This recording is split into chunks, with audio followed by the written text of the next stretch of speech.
Happy Friday, everybody. Welcome What's back up? to another edition of Bioactive Live. I think this is episode 20, which means we're closing in on half a year of doing this pretty much weekly. And obviously, I missed last week, but was tuning in and watching from bed. It was an awesome, awesome episode. Super proud to be listening in on that. And yeah, great job, guys. But the topic at hand tonight, boys and girls, is establishing regenerative practices on a new property. Getting your mindset right and maybe approaching it in the right way. That's going to be step number one, and that's probably a lot of what we'll talk about tonight. But yeah, the point of tonight's show is to get connected with you guys, to get your questions. We love to get the questions, regardless of if it's just on the topic at hand. If you've got burning questions for Kevin, Brian, or myself, please throw them up there. We'd love to hear from you guys. And yeah, with that, how's everybody doing tonight, Brian? What's new in your neck of the woods? I guess it's weird because we don't get to talk much during the week, so I feel like we need to reconnect here real quick. But yeah, what's going on? What's new? Just we got shows this weekend and next weekend, big shows. So behind the scenes, this was the busiest week that my wife and I have ever had, and we had the in-laws in, and so it was just craziness, to be honest. And so again, I'm just excited to be able to sit here and kind of calm, rest, enjoy a little bit of cannabis, and talk about how to become successful in this kind of world. Yeah, and Kevin, as you can see, is coming to us live from the garden, which is a great place for a quick update, and then we can jump right into it. Kev, what are we looking at out there, other Well, than a beautiful menagerie?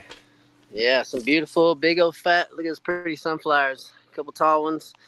I'm starting to get ready to harvest. Actually, I have already harvested. Here's kind of what it looks like. I draw a picture of the sunflower as best I can. That's got multiple heads on it. I kind of traced what it looked like.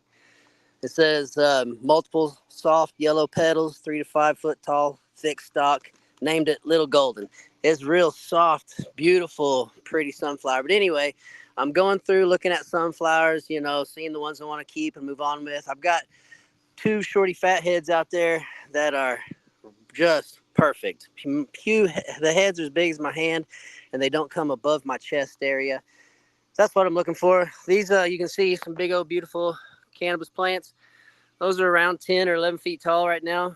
They haven't even hit the stretch yet, guys.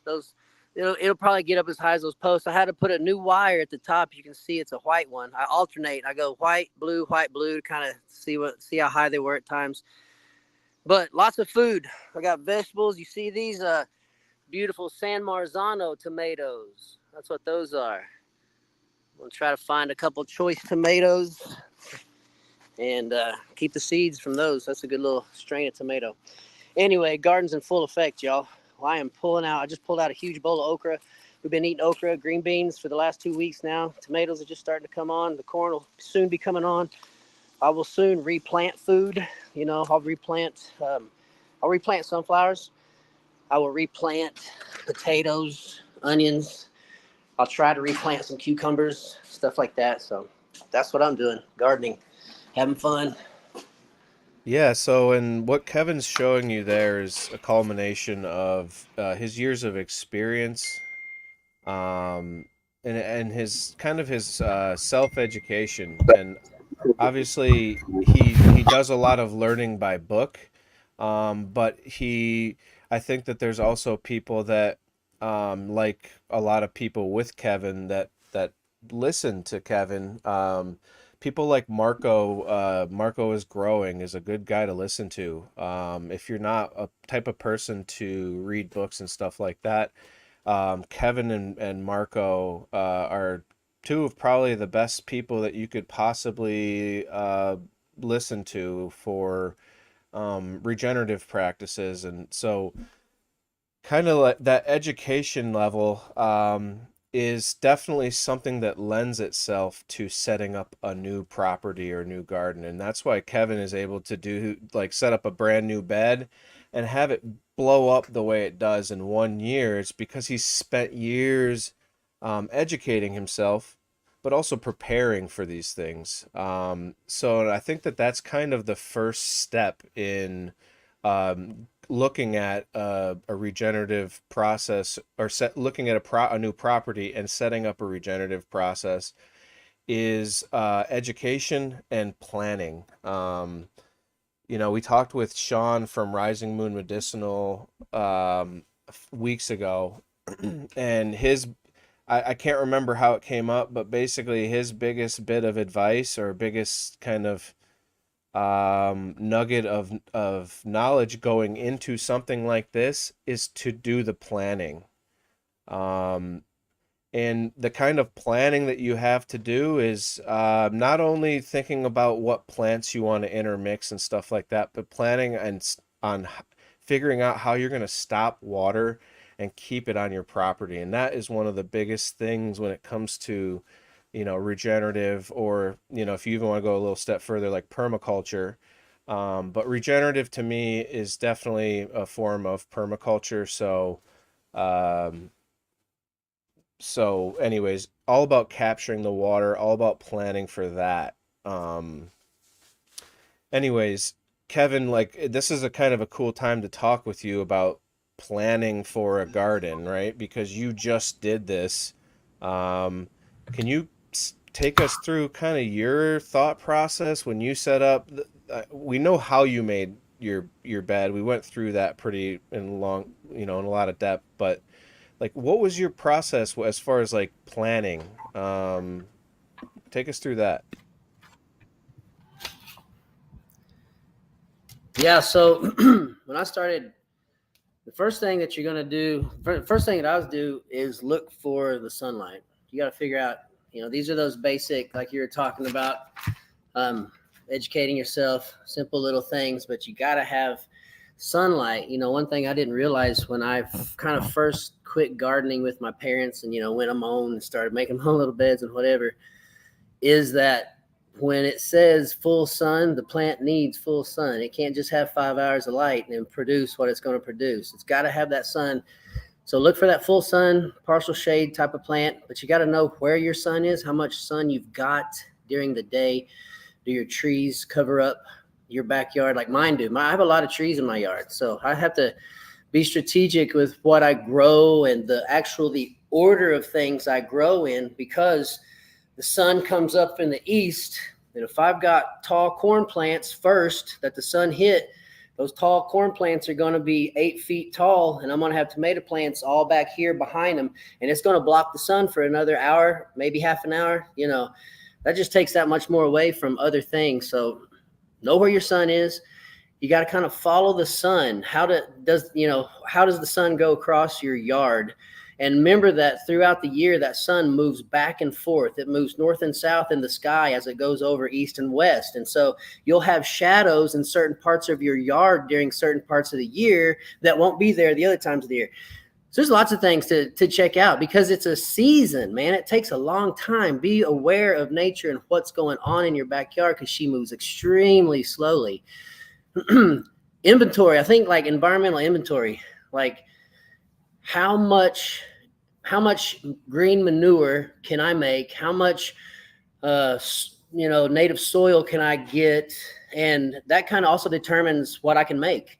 I can only make so much ground really good, and then I'm going to make more ground not that great, and it gets worse and worse as I try to make more beds and more beds. So how much compost do I have? How much can I make? How much JLF do I have? All the inputs, all that inventory of how am I going to blast this soil the very first year or the first fall or whatever I'm going to do. I'm going to use everything I got. I'm going to all resources. That's a really good point, Kev. And taking that inventory means looking around at things like trees. It might also mean, and this is kind of probably not, uh, Kevin's flavor, but for somebody who really wants to get a good inventory, maybe take a test of your soil.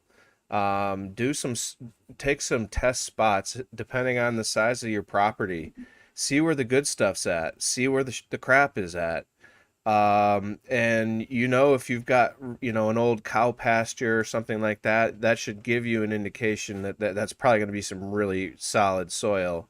But by doing a soil test, you can see what the sins of the past, so to speak.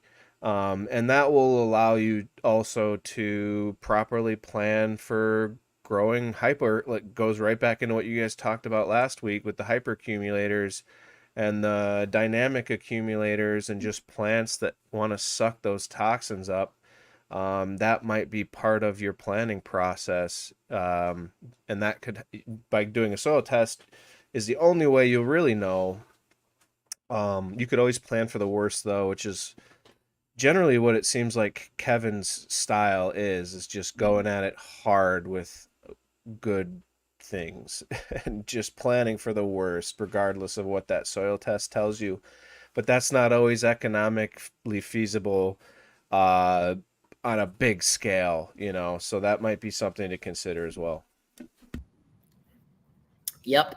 The size, so yeah, that would lead in kind of second thing, or the next thing I'd talk about is how big are you going to make your gardens? Because what I actually started to learn, I did a lot of study on a lot of different styles of no-tills. And believe it or not, there's no-tills that you actually till sometimes. So there's a spectrum of no-tills. There's not one style. There's lots of styles under the umbrella of no-till system. But I made mine 30 feet long. And that's a good non-interrupted garden, 30 feet long by 4 feet wide.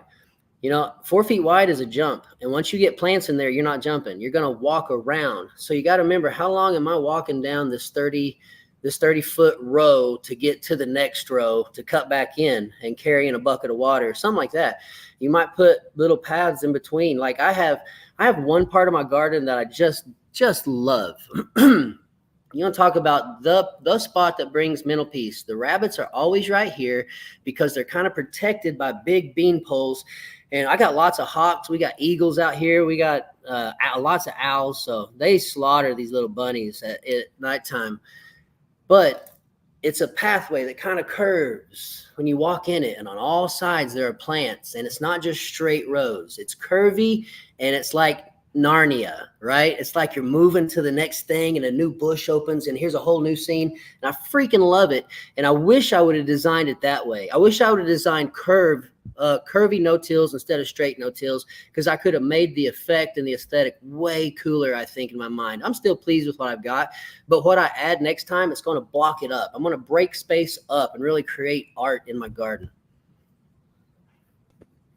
The other thing to take inventory of on your land, I think, would be obviously bodies of water. Any flowing water is going to be gold, uh, but looking at the slope of your land, right? Figuring out, even just walking it during a rainstorm and seeing how the water flows, and building swales to be either diversion swales that will push water towards where you're growing, or swales that are like right underneath where you're growing so that the water stays and collects underneath there.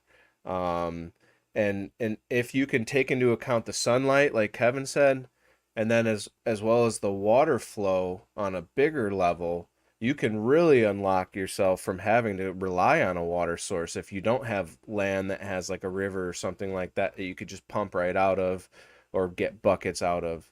Um, so consideration for if you're off the grid, like if you're not connected, it's not a developed piece of property, which is probably going to be a lot of people's options at this day and age with the way that property costs are. Developed property costs a fortune now. Undeveloped property is much more accessible. So being able to keep water where it on your property is really paramount to regenerative practice. Yeah, there's no doubt. You gotta have water. And the thing is, like, in the beginning of like spring, everything grows and you don't actually have to water a whole lot. You'll get a rain here and there, but the soil is typically moist enough that those plants will grow.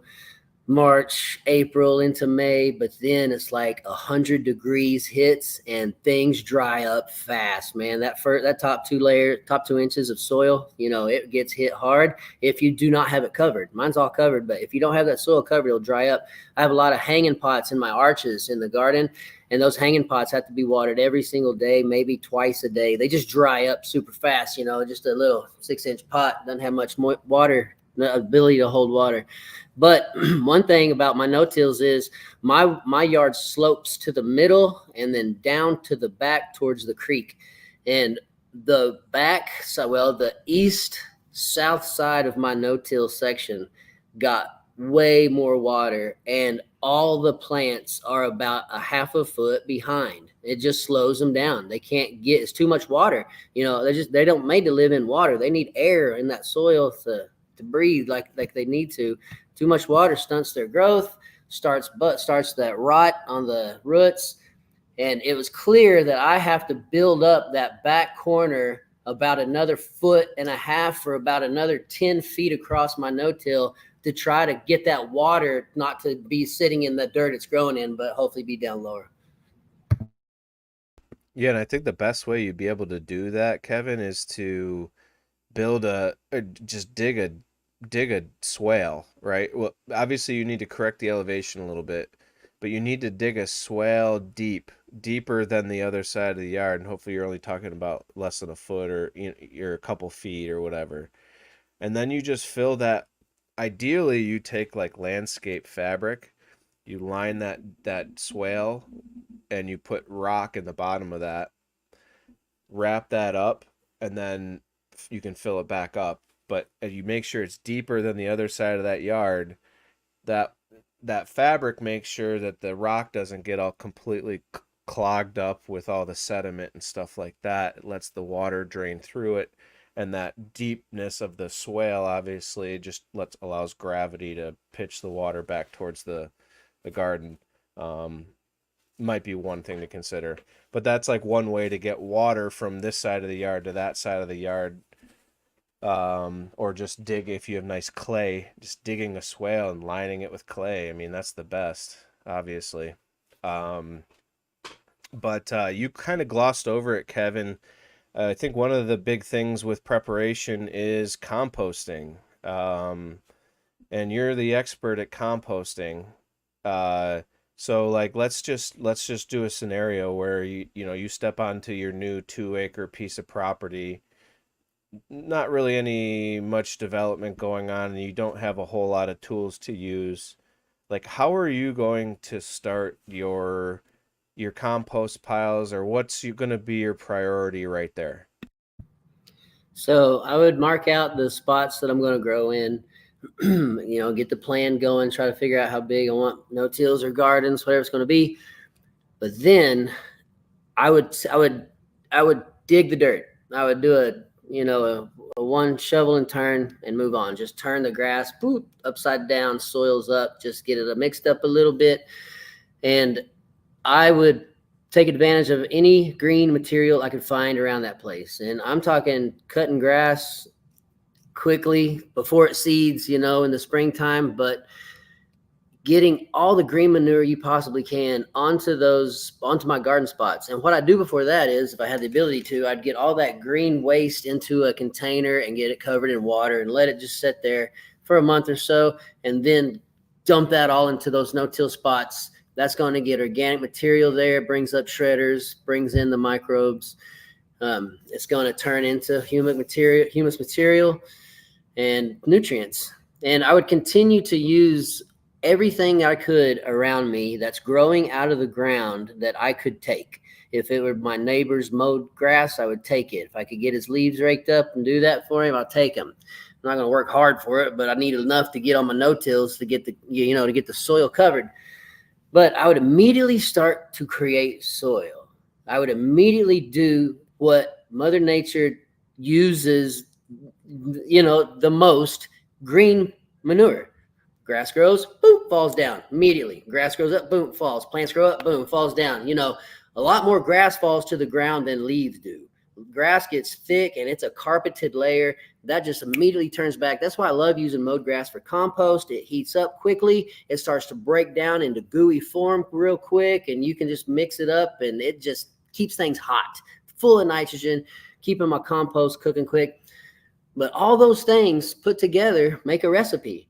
All those green materials and all the microbes and the JLF stuff that you're creating a recipe which makes soil. And it's not like you have the ability to make soil. You're just hurrying up the process Mother Nature already can do.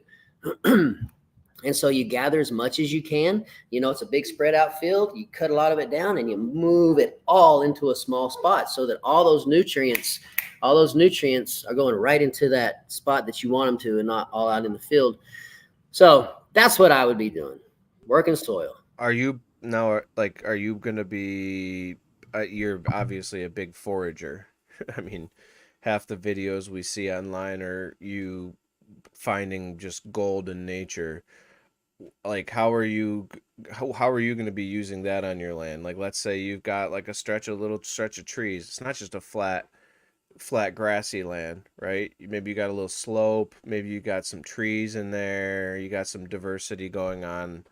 Obviously we're thinking about the sun, we're thinking about water flow and all that stuff. So if you're on a hill, obviously you're building swales, but like, what are you looking for on your property? What's the gold to Kevin? Yeah, so the first thing that I'm going to look for are fallen trees. That's where all the excitement often is. You get a dead tree on the ground, and all those microbes that want to chomp on that dead wood, they'll start putting out mushrooms for you. The bark is intended to be hard and protective. It doesn't break down real fast. Often the bark will still be there, and a lot of that wood is just chewed up below it. So right underneath the bark, I like to peel that bark off, and then you'll see just a thin layer of black material. And it's frass. It's insects that have been eating and pooping and chewing and pooping. It's just a layer of frass right there, and you'll always find it. Often when I find a big log like that, I'll take an axe or something, and I'll just start chopping the middle, like in a V, pop, pop, just hammer in the middle, not removing wood, but just chopping the middle out, getting it exposed to the elements, and that will start to break down to turn into that sponge woody feel where you can just crumble it real quick. And that's for next year, right? That's what I'm doing. That won't be ready right when I do it. You got to let Mother Nature come in and break that down for you. But then next year you'll go back and get some of that. So fallen wood always is the best thing. Is it turns immediately into food for microbes and homes for the grubs to live in, and it just gets broken down into beautiful soil. And if you can dig up under that log, you're going to find great material for IMO4. It's called native soil. You'll be able to just scrape that material up, bring it back. You can make humic acid with it. If you just basically make a liquid, what do I call it? Native soil. A liquid native soil is going to be basically a humic acid for you. Liquid IMO, right? Totally. Liquid IMO in there, humic acids, all the good stuff that you don't need to buy when you realize what's in all that material. But I'm always looking for stumps, looking for logs, looking for mushrooms. I'm looking up in the trees to see if they're deciduous or not. If the leaves drop, if the leaves will fall, we want that. If they got nuts or if they have fruits, we want that. They might have funguses that grow with them that you can scrape off of them often. Lots of fun things to get nerdy with. Maybe don't make all that much difference, but it creates a style that's fun and that your environment allows you to do. So it's cool for me. How about cover cropping? When you till, like when you go through and you do that first little till, like you talked about, and that's how you built the beds in your backyard too. So if you want to see how he actually does that, just go look him up on Instagram at OKCalix, and check out his videos. He's got a ton. But after you till, are you going to be cover cropping year one, or are you just going to be like building up organic matter like as much as you possibly can? Yeah, so what most people will experience is when you go to create a new garden, not having fungal hyphae chains and networks under your soil and having the living soil food web going on, that's not going to be your main issue. Your main issue is going to be soil compaction. You can't grow stuff in soil that's tight, full of roots, maybe full of clay. You're going to have to figure out how to get that soil broken up so that roots of, delicate plants can grow in it. Hardy grasses and Johnson grass and all that stuff, they can grow through cement and all kinds of crazy stuff. But, tomato plant ain't really going to do that for you. And lettuce isn't either. You need good soil. So you start there, and then you focus on growing. If you need nitrogen, obviously you're going to want a nitrogen fixing combination or something like that. But I think we both agree that like growing a cover crop is always probably a good thing once you get the garden going, just for soil health, right? Like it just the exudates and everything like that, the shading on the soil and stuff like that. Yeah, the cover. That's a good point though, because you're right. It is about soil structure. Year one, especially if it's barren, dead, sterile land, it's going to be about building an oasis for microbes and microorganisms and everything to come to get going. Yeah.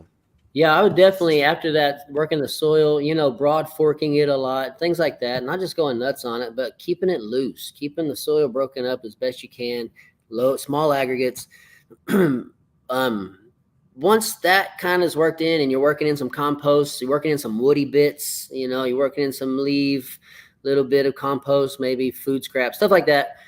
Then, yeah, you definitely want crop cover. And guys, I just quit buying crop cover seed. I just buy vegetable seeds now. I just buy whatever will grow on the ground because it's not, there is an aim to certain crop covers of fixing nitrogen and certain things like that.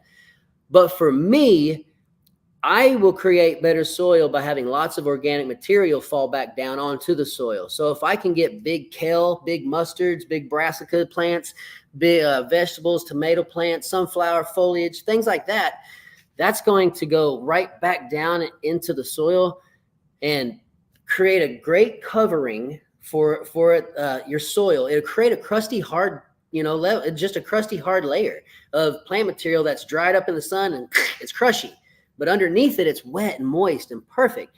But I'll have that created, and then I'll start planting underneath that. And I'll just start planting. I'll sow whatever I want to. I want to sow crop cover that I can eat. That's basically what I want to do. I don't want to just do clover and whatever else. Whatever I sow, I want to be able to eat it, or cut it right back down, and use it again. But definitely crop cover are going in. Mixing some carrots in there and some daikon radish too. That helps with that soil structure issue.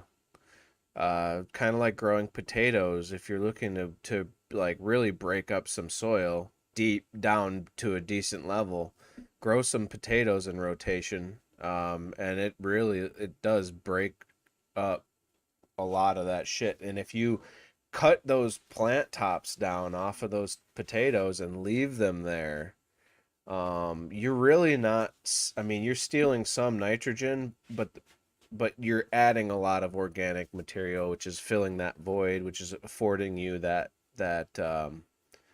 yield, so I wanted to also talk about sorry, no, go ahead. And all that green manure, all the green manure just means foliage, green plants. It's just called manure. It doesn't have to be rotted or stinky. It's just manure. That's what we call it. But that green manure is going to bring more life than trying to add, maybe use a compost like an IMO5 or some kind of alfalfa that you're trying to get nitrogen back into the soil. If you put actual green manure, it already has a perfect balance of nutrients in it. That's going right back into the soil. And so it's also bringing shredders. It's bringing microbiology in to chew it up. So it brings more life to have that foliage and that green manure on your beds.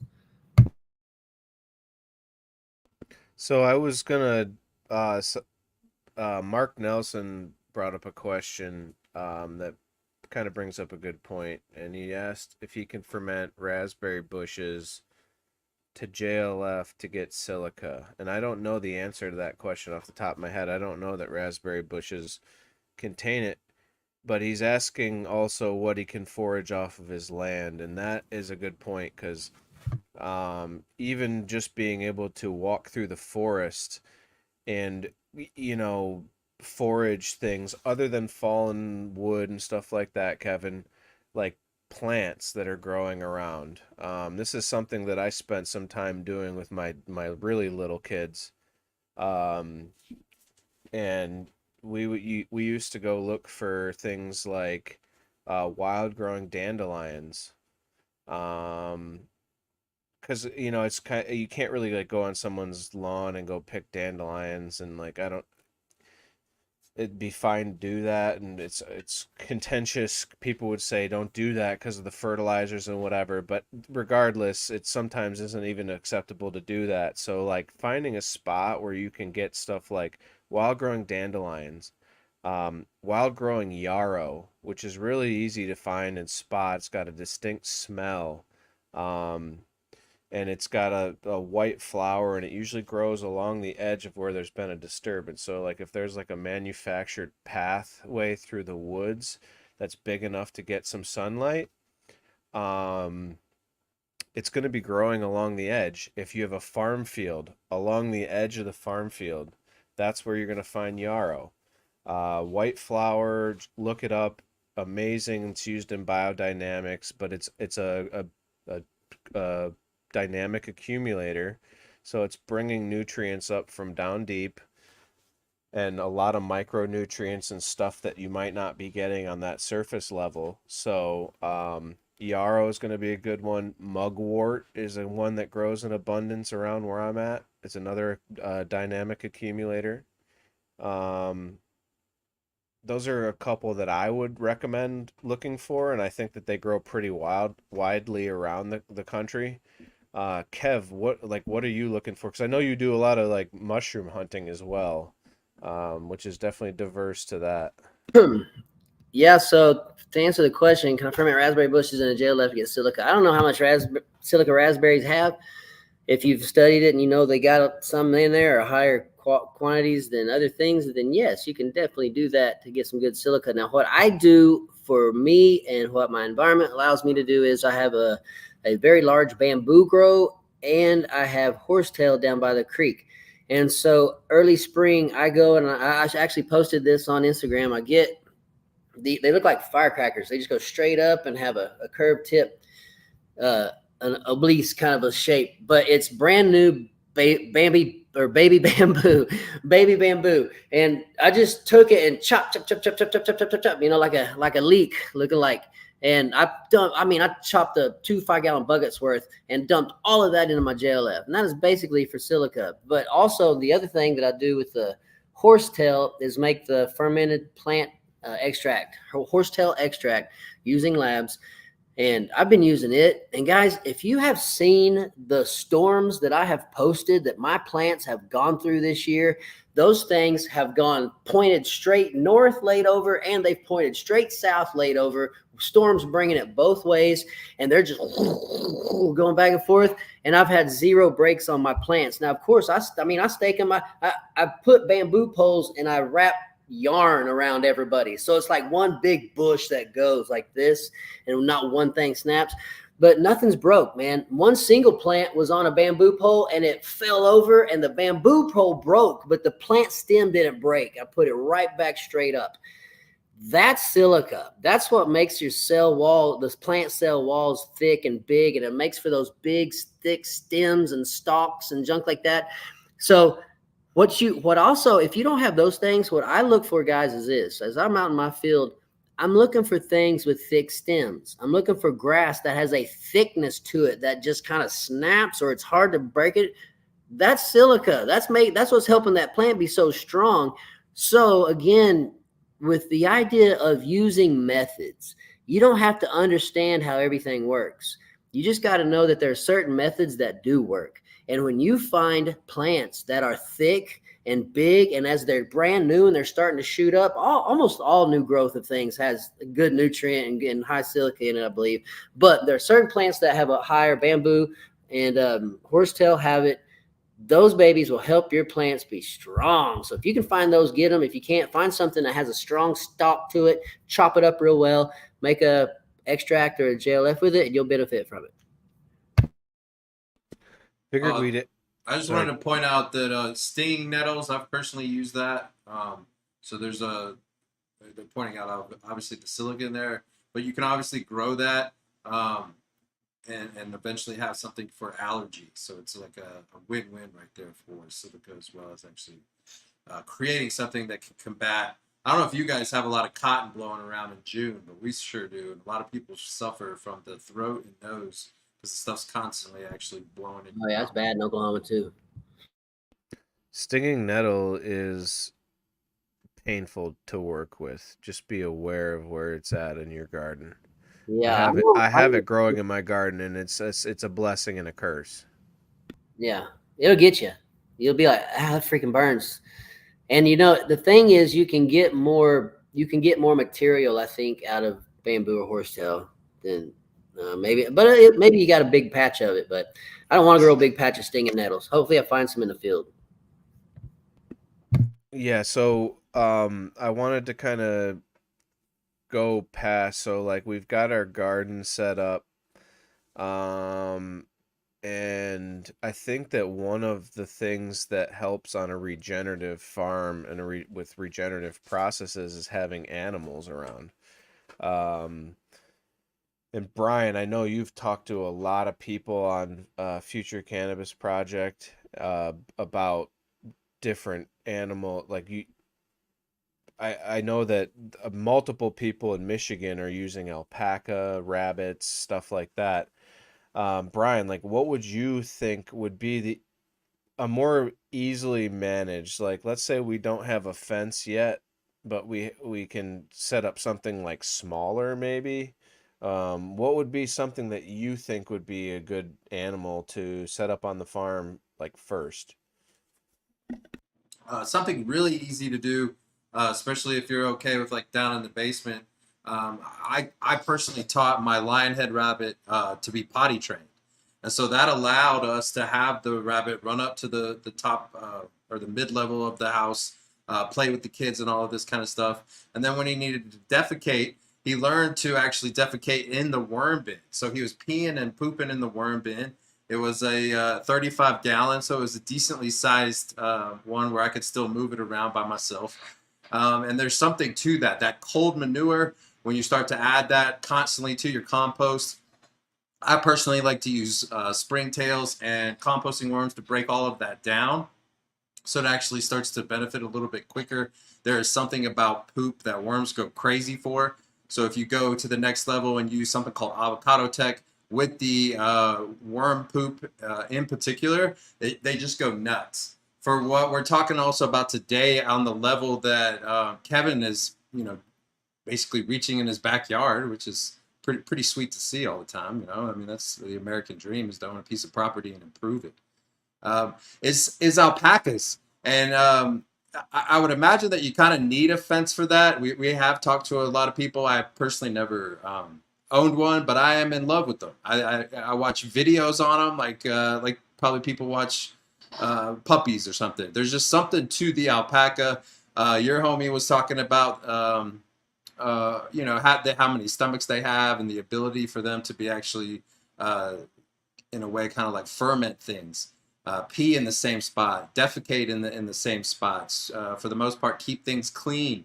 That's also what you want to have on a piece of property, in my opinion, is intelligent animals.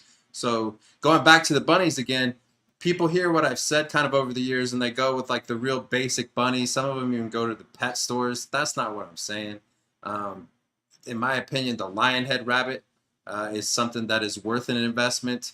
You can find people that actually have like care and are breeding the rabbits, of course, but that's pretty easy to do. So when they actually have care and let you come to the place and see them and that kind of stuff, that is usually worth the money. Or what happens is those same rabbits that people pay, some of them pay up to like 200, 250 bucks for, they get tired of them. And then they go to your local shelter. And this, so you can pick up those high-end bunnies. It takes a little while. You kind of like watch it. but they show up in the shelters a lot more than you would think. And you can get a high-end lionhead rabbit for probably $30 to $50, depending on the fees and that kind of stuff, at your local shelter. So if you're trying to take this to the next level, it's cold manure, in my opinion, and it's cold manure that goes through a vermicomposting process if you're really trying to take it to the next level. The other one that, so the other animal that Sean was talking about from Rising Moon Medicinals that he uses a lot is chickens. Chickens are multifunctional, but understanding how to use them is really important, because if you do leave them in certain spots, they're gonna pick it clean. They're gonna ruin areas of vegetation, stuff like that. But when you practice rotational grazing, where you have something that's movable, like a sled, or like just a coop on wheels, something that you can move from spot to spot to keep that rotation going, that's going to be something that will unlock your successes to be able to fertilize and like dethatch lawn, to keep areas of the garden clean but not destroyed. So I think that rotational grazing is an important concept. And when you have smart animals like alpacas and stuff, they don't generally wander off very far. So you know, they they don't need it. I don't know if they need a huge pen, but being able to move them around and take them on walks and stuff like that seems like something that's pretty attainable. So the other thing is goats, right? Goats will clear a area. So if you fence them into an area with a bunch of brush and stuff like that, they will eat it clear down, just to use them from a utilitarian standpoint. So just a side thought. Oh, and Rick Easley just brought up a good point too, is sticking chickens on top of your compost pile to let them turn it up, or like leaf piles, or just compost areas. That's definitely a way to expedite the process. If you've been doing this for a while, if you're brand new to this, just stick with the cold manures.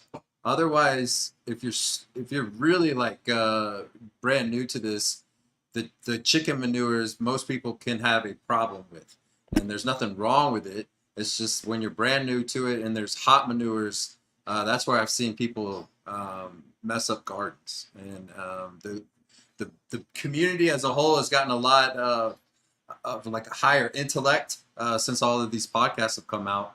But again, I've never heard anybody tell me, "Hey man, I've been trying to use bunny manure or alpaca manure and it fucked up my farm." And so that's a nice way to kind of introduce yourself to playing around with manures, because let's face it, especially when you first get into it, not everybody wants to touch that stuff. And so the little rabbit droppings, especially when they dry up, are almost like straw. And so it's still kind of gross, but at the same time, they do dry pretty quickly. So these little pellets can actually be broken up. To be honest, at first I was wearing a little glove and everything when I was first getting into this a long time ago. And then eventually you get to where you're just breaking them up and then washing your hands. So it's not like it's really that disgusting. Yeah, I loaded my new no-tills up with rabbit manure. I went out to a friend on Instagram. Her name is Homestead and Homie, and they have a nice little homestead out there, lots of rabbits. And the last couple of years, I've gone out there and we'll scrape their pins out and all that. And they just load it all up for me because they don't have enough space just to keep composting. They have so much of it. They have a small little homestead, but she gave me 13, big sacks, big old gunny sacks full of rabbit manure. And I was like, I got to make the no-tills. When that was what made the decision to make no-tills. I was like, I got it now. This is perfect. So I dumped a ton of rabbit poop in there, and I didn't worry about it. I mean, don't worry about if it's going to be messing anything up. It's all good, man. It's all good. It's going to turn into great soil. And I didn't have a bunch of plants in there. I was just creating soil. So the rabbit manure goes in there, gets kind of broad forked down low, some up high, gets a little spread out all throughout that clumpy stuff. And my plants grew just fine. The chicken manure has urine in it, lots of nitrogen, lots of stuff that'll burn your plant. But rabbit manure, good stuff. Find somebody that's got rabbits. Ask them, I mean, for real, guys, that's what I did. I saw this woman, or actually I taught her girl tumbling. And she brought her kid to tumbling. That's my other business I do. And I just got to talking. It's like, you got rabbits? Oh, really? Can I come out and get some manure? She's like, oh, we have so much of it. And boom, it was a resource that now still produces, man. That's a solid point, Kev. Making those connections in the community, like not being afraid to ask people. If you could drive by a farm and you see alpacas, they probably have more shit than they know what to do with. If you're lucky enough to find somebody like that, go knock on the door. If you offer to pay them, I promise you they're going to listen to what you have to say. They'll laugh at you and they'll say, back your truck up and just take a truckload for free. Take all you can get. Yeah. Come back anytime. That's how it works. Yeah. Hey, often what a farm will do is they'll actually have weekends that they open up to the public for them to come and work on the farm, and then they'll allow you to take some produce or whatever things they make, as a little barter system. There's a farm right here just 2 miles from my house. On Thursdays in the morning, you can go work with them. And I needed chicken manure. And I was like, let me know when you're going to clean the pens. And you ask a farmer that, let me know when you're going to clean the pens. Here's my number. He'll call you. I went into a pen that was probably a 15 by 15 size, and there was 3.5 feet of chicken manure. Well, I dug down to the bottom, and then you just start digging a wall of manure out of there. It was so much, but they'll have you. They'll have your work real quick. They'll barter for stuff. Like Brian said, can I buy some manure? They'll laugh at you and be like, you can take all you want, buddy. Give me a little money, you bet.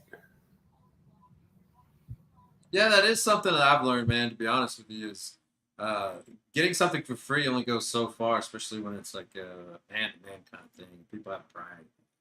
So when you do offer it, even if it is $50, $100, it goes a long way. And I think people will almost go overboard giving you things and making sure that you're getting the best product in a way, just because you're giving them a little money, where most people always try to take advantage of people. So there is something to that. When even in a barter system, I've always kind of seen it, I guess, as like a tip. Here's $50, man. Here's for farmers and stuff. That's really gone a long way. And I used to buy vermicompost from a dude here in Colorado, and I would tip him like a little $50 because the dude lived in such a small house, man, with this little fan, like air fan thing for his AC, and I don't know. My point is that a lot of these guys hardly have anything. So if you can give them $50 or $100 and you're doing decent in life, it really goes a long way for these type of people. So there's just something to that, man, where you kind of almost strike up a friendship once a little money is exchanged. And that's just kind of how the world is, man. Yeah, one thing I was thinking about last year was the bartering system and trying to understand how I would barter. Like I did it when I went to the Mushroom Festival last year. I'm going to the Oklahoma Mushroom Festival again this year, and I put up a bartering table. I don't want any money. I want only barters. And so people didn't know how to barter. They felt like what they gave me had to be equal value financially as the thing they were taking. That's not what a barter is, you guys. A barter can be something very small for something that's really big, or a lot of something. It all depends on how the person accepting it feels it's valued, right? If I need a little bitty freaking screwdriver, dude, I might give you a pound of sugar for a screwdriver right now because I got to have a screwdriver to fix what I got going. That's the bartering system. It's all about the value of what you need at that moment. It might change throughout the day or throughout the year even. So when you barter with people, you hand over things. You don't give them something so stupid that it's just embarrassing. You got to understand that you're getting value, so give value in your own eyes. And that's how barters are traded. I find what I'm giving to you has a lot of value. Whatever you're giving to me, you think has a lot of value. Do we feel like we can swap this and be cool with each other? Yep, let's do it. And the monetary value might be way out of whack. That's not the point. The point is, how valuable is that what you have? How valuable is it to me? And how much am I willing to give up of what I got to get it from you to make you happy to give it to me? Right? It's just a great bartering system is all about talking it out, talking it out. I'm not trying to offend you. I'm just offering this up. What do you think about this? Let me know. So it was such a fun thing. My point, it was fun to barter and just see people work and try to the people would come back with something, be like, okay, I want to give you this too. And I appreciate it. And, it was fun to learn how to barter. So, Kev, I know you got to rip out of here to go to a corn festival at 9. So I wanted to make sure that you were here for some of these questions, or hopefully all of them. Yeah, we can do it. Let's get it. Yeah, let's get into some questions here. Brian, you want to take them away? Yeah, one of the first ones, shout out to Happy Dirt Dude, fan of the show for a long time now. Something a new landowner might want to find out is prevailing wind directions so they know the best place to store JLF. I just thought that was a thoughtful comment. I wanted to see if Kevin had anything to add on that one. Yeah, it's a very thoughtful comment. If you have a neighbor on one side of your house, put your JLF bucket on the other side. It's that simple. Just try to get it away from people. Don't be obnoxious with it.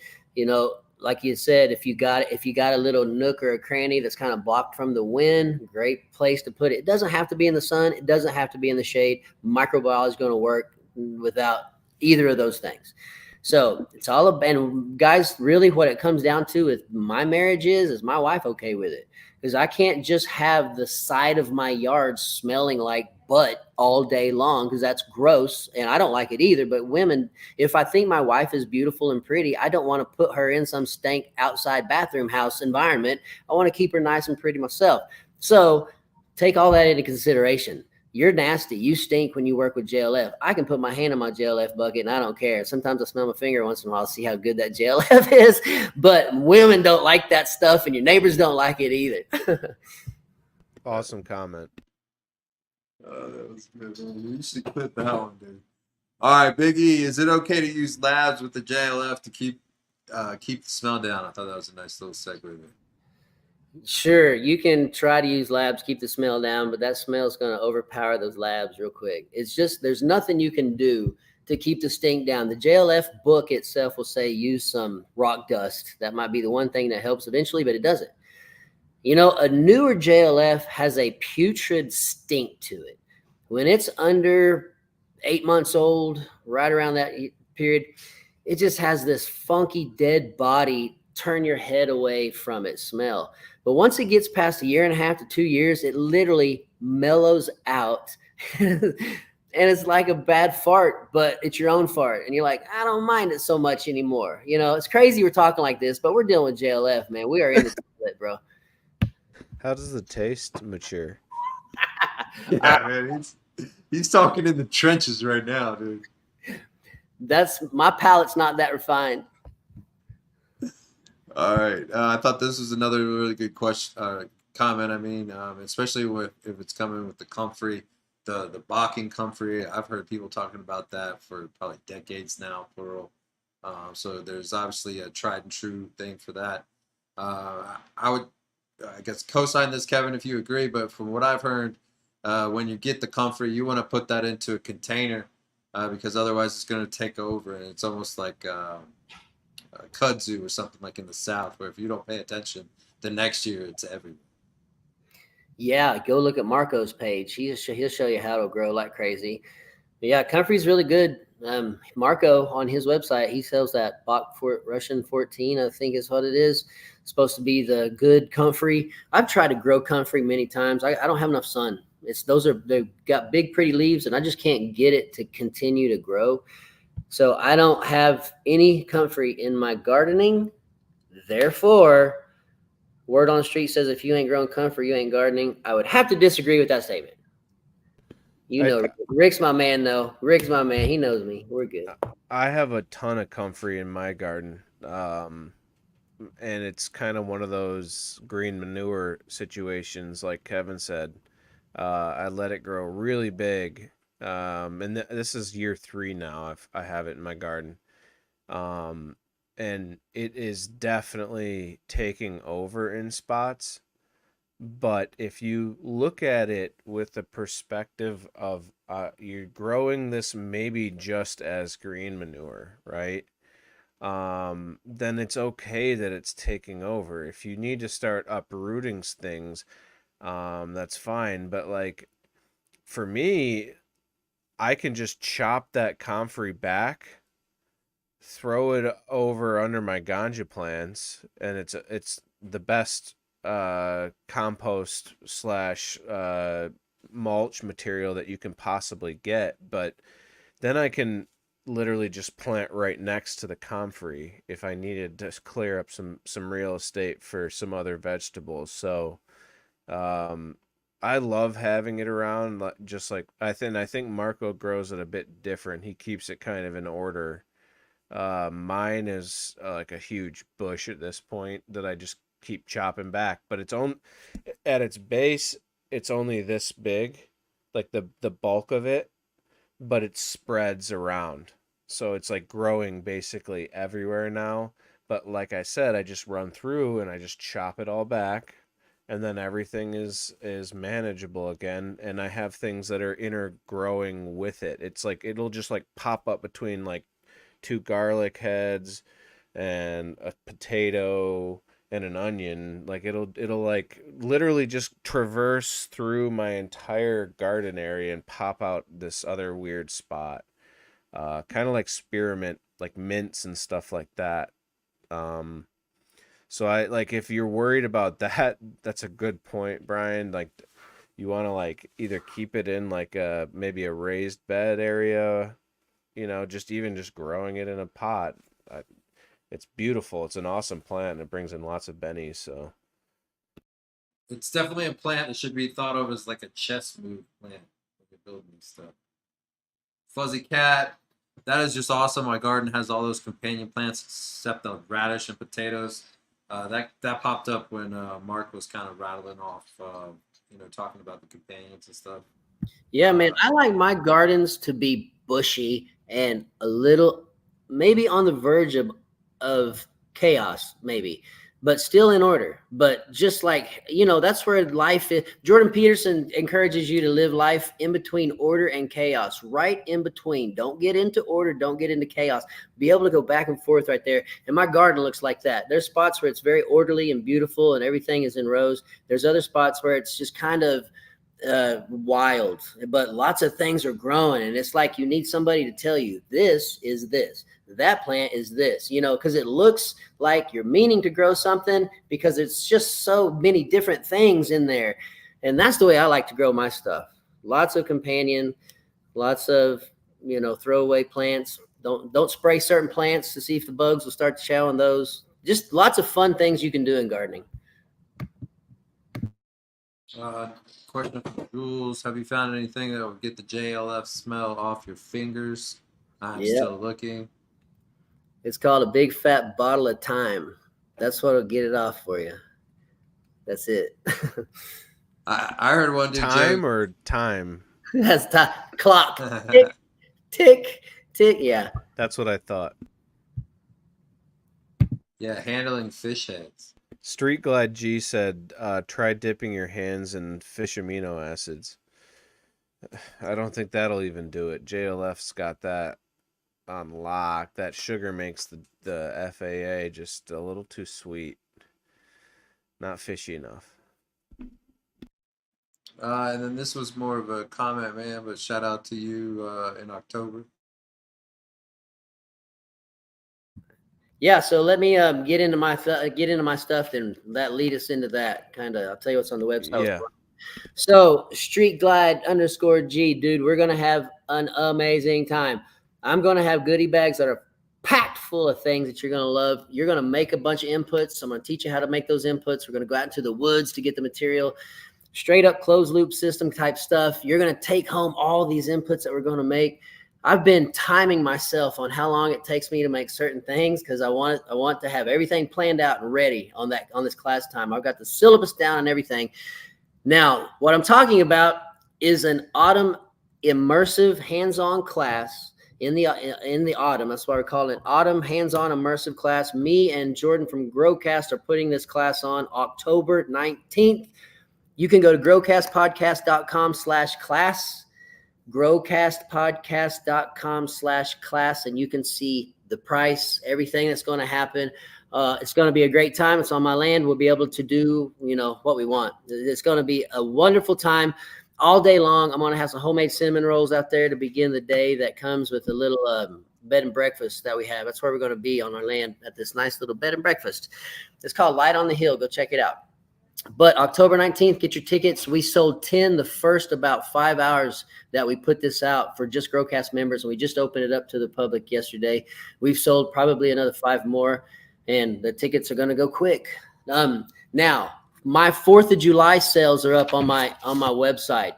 Then I've got some heck of good deals on some genetics, and I've got 3 FIM bundles up, and I've got the first FIM bundle is 20 FIMs. The second is 30 FIMs. The third one is 65 FIMs in one bundle. Go check them out on okcalyxshop.com. I've also got my compost on sale. I've got my IMO 3 starter pack on sale and a bundle called the Double Shot. It's where you get OHN, EM5, and a few other things. And everything is those things are $99 at okcalyxshop.com until the 4th of July. Killer deals. I mean, like ridiculous deals on his stuff. I saw that list that you posted on Instagram. Yeah, it's a good deal, guys. I've only got like 5 of the big ones I'm gonna do.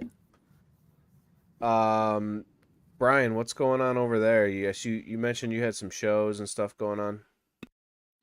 Yeah, tomorrow we have the Show Me show in Castle Rock. It's never been done before, so that should be fun. A lot of people are kind of like the pioneers in the reptile world when we do these new shows, because a lot of us have to put up a decent amount of money, hotels and all these kind of different things. So we have that show, and then we have Repticon the following weekend. And I just wanted to, again, thank everybody for supporting not only this little show that's starting to take off, and people are starting to come to my wife and I and say that they're learning more about this, but also kind of just supporting the 3 of us. And I saw even one gentleman was talking about that I guess he had purchased from all 3 of us. So yeah, man, I just appreciate everything. It's been a very busy week.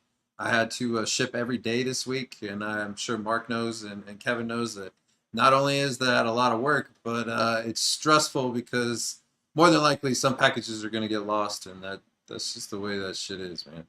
So just putting that out there. Hopefully no packages do get lost, but the reality is that it is a numbers game, and I just appreciate everybody reaching out and wanting to, I don't know, go bioactive basically into this new reptile frontier.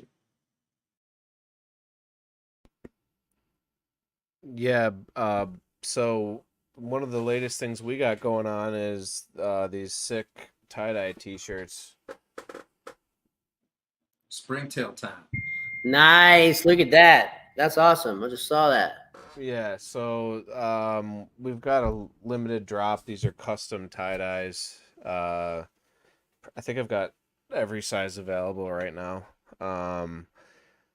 But it's kind of like an homage piece to what we offer on our site, on top of the biodiversity packs and a whole line of natural farming products, as well as a whole line of organic nutrients that can work with no-till to cocoa.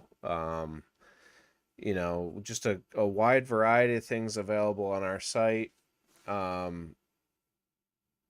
And it's been sorry, I'm just like spacing out here. It's been a long few days for me as well, just working on the house here. But where I've been lacking on focus on the business, I'm going to be putting up a sale for 4th of July here shortly, and hopefully I can throw some shirts on there as like giveaways for people that make purchases or something like that. I just haven't been able to put any time towards it. But yeah, This man isn't lazy either, guys. We know the backstory to what he's doing. The dude is basically rebuilding his entire house by himself. So he's been busy. He's had It, things. look, it looks like a nightmare, to be honest, to do it by yourself, Mark. So hats off to you, for sure. Well, and shout out to my wife for taking the kids, for an extended weekend on vacation, which by yourself with a 3 and a 4-year-old, you can't really qualify that as a vacation. So the sacrifices that she has to make, are equal to the work that I have to put in on this house so that we can build a better life for ourselves and do it cheaper. And I think that that's the essence of this show, is like the regenerative aspect is, buying what you need to, your inputs and stuff, but putting in the work to make it happen. And that is really where your value comes. Sweat equity across the board is still to this day, even with inflation and everything else, man, is still the most valuable thing out there. So appreciate everybody tuning in. Like Brian said, this is amazing, amazing turnout tonight. Great conversation. Kev, get to your corn festival. Love you both. Love everybody out there. And until next week, guys, stay bioactive. See y'all later. Yeah.